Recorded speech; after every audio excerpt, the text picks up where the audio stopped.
এমন একটি মিসাইল ছোড়া হলো সমুদ্রের মাঝখান থেকে এবং এটা উড়ে গেল শত শত কিলোমিটার দূরে পাহাড় শহর রাডারে নজর এড়িয়ে, আর শেষে নির্দিষ্ট একটি ভবনের উপর আঘাত করল নিখুঁতভাবে।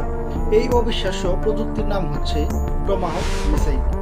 আজকের ভিডিওতে জানবো এই টমাহক মিসাইল কিভাবে এত নির্ভুলভাবে কাজ করতে পারে এবং কেন এত ভয়ঙ্কর। টমাহক হলো একটি লং রেঞ্জ ক্রুজ মিসাইল এবং এটা যুক্তরাষ্ট্রের তৈরি একটি ক্রুজ মিসাইল। এটি সাধারণত জাহাজ বা সাবমেরিন থেকে ছোড়া হয়। এটা ছোড়ার পর ব্যালিস্টিক মিসাইলের মতো কিন্তু আকাশে উড়ে, বরং এটা অনেক নিচু দিয়ে উড়ে একটি ড্রোন বা পাখির মতো, এবং এর রেঞ্জ প্রায় 1200 থেকে 2500 কিলোমিটার পর্যন্ত হতে পারে। টমাহক শুধু জিপিএস এর উপর নির্ভর করে কিন্তু উড়ে না, এতে থাকে কয়েক ধরনের গাইডেন্স সিস্টেম, যেমন জিপিএস নেভিগেশন স্যাটেলাইটের মাধ্যমে এটা নিজের পথ নির্ধারণ করে। ডিএসএমএসি সিস্টেমের মাধ্যমে টার্গেটের বাস্তব ছবির সাথে বাস্তব দৃশ্য মিলিয়ে এটা চলাফেরা করে। মানে যদি নেটওয়ার্ক জ্যাম করা হয় তারপরেও কিন্তু এই মিসাইলটি নিজে থেকে চলতে পারে এবং নিজস্ব টার্গেটে নিখুঁতভাবে আঘাত করতে পারে।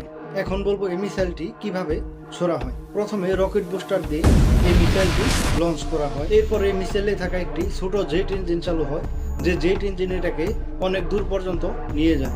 এটি খুব নিচু দিয়ে উড়ে যেন রাডারে ধরা না পড়ে। এই কারণে কিন্তু বন্ধুরা এই মিসাইলটিকে আটকানো অনেক কঠিন। এখন আমি বলবো এই মিসাইলটি কেন যুক্তরাষ্ট্রের জন্য এতটা গুরুত্বপূর্ণ। তো বন্ধুরা, যুদ্ধের প্রথম ধাপে কিন্তু শত্রুর মিসাইল ঘাঁটি, সেনাবাহিনী ক্যাম্প, রাডার এবং ড্রোন ধ্বংস করার জন্য এই মিসাইলটি যুক্তরাষ্ট্র ব্যবহার করে থাকে। কারণ এই মিসাইলটি অনেক দূর থেকে ছোড়া যায় নির্ভুল, এবং পাইলট না থাকার কারণে কিন্তু পাইলটের কোনো ঝুঁকি নেই।